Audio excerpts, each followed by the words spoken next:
Hello viewers, আজকে আমি অষ্টম শ্রেণীর মুনাফা চ্যাপ্টার 2.1 এর 14 নম্বর অঙ্কটা নিয়ে হাজির হয়েছি। তো দেখো যে প্রথম অংশ আমরা কি করব।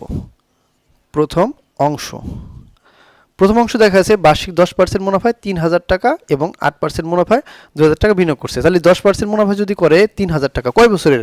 আমরা জানো যে বার্ষিক অঙ্ক যা আমরা অঙ্ক করি সব 1 বছরের অঙ্ক করি। তাহলে তোমার এখানে আই সমান সমান মিসিং আছে, পি সমান সমান হলো 3000 টাকা আছে, তারপর ধরো এন সমান সমান 1 আছে, মুনাফার হার আর সমান সমান 10/100 আছে। এই তো ক্যালকুলেশন। তাহলে তুমি যখন প্রথম অংশে ক্যালকুলেশন করবা আই সমান সমান পি এন আর, তো তোমার কি লাগবে? তোমার লাগবে হলো আই সমান সমান কি, পির মান আসবে হলো 3000 টাকা। তা পির মান আমি 3000 টাকা দিলাম, গুণ এন এর মান কত? এন এর মান 1, কারণ আমরা সবসময় বার্ষিক 1 বছরের অঙ্ক করি। তো এন এর মান 1 গুণ আর এর মান কত? এই যে 10/100, এটা করলাম। তো এটা ক্যালকুলেশন করলে কি, আমি এই শূন্য এই শূন্য এই শূন্য এই শূন্য দুইটা শূন্য কাটলাম, তাহলে 30 100 300 টাকা। এটা 300 টাকা কি বাড়ালো? মুনাফা।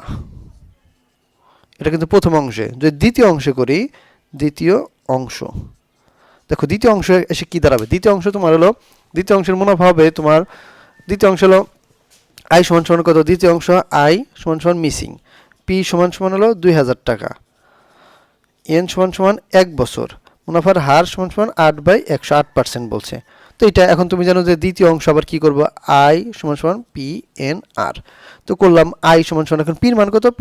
পি মানে আসলের মান 2000 টাকা। ওকে, 2000 গুণ এন এর মান কত? এন এর মান হলো 1 গুণ হলো 8/100 মুনাফার হার।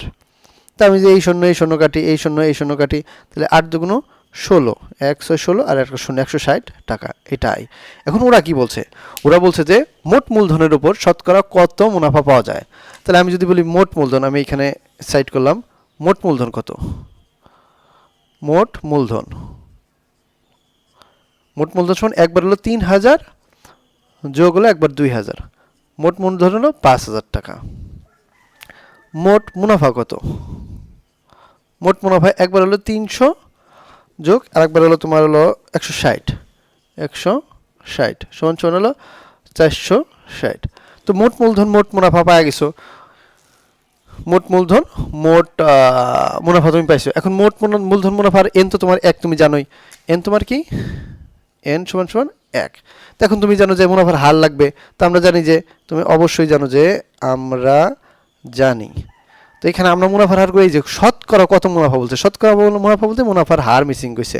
তাহলে আই সমান সমান পি এন আর। ওকে, তাহলে আই সমান সমান যদি পি এন আর হয়, তোমার আয়ের মান কত? আই বলতে মুনাফা, সব গড় মুনাফা কত? গড় মুনাফা হলো 460। পির মান কত? পির মান হলো 5000। এনের মান কত? এনের মান হলো 1। মুনাফার হার আর কত? আর হলো মিসিং রয়েছে।